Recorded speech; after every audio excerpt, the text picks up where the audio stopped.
या अल्लाह खैर ड्राइवर की महारत है। मोड़ बड़ा खतरनाक है। एक साइड के उत्ते किकर है, सामने वाली साइड के उत्ते नहर है, अगे ते जड़ा ना जी पुली है वो थले रेत जी है ना काफ़ी कमज़ोर है। देखने हम देखो अल्लाह खैर करता है। वो रुक गई गई गई गई ओ रुक गई। ओ कम पै गया।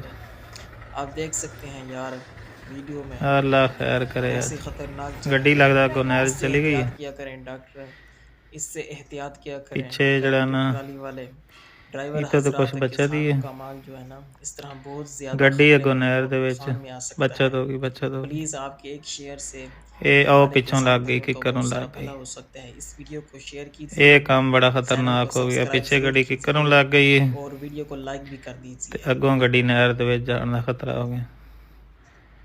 ओए होए होए होए ये तो काम खराब।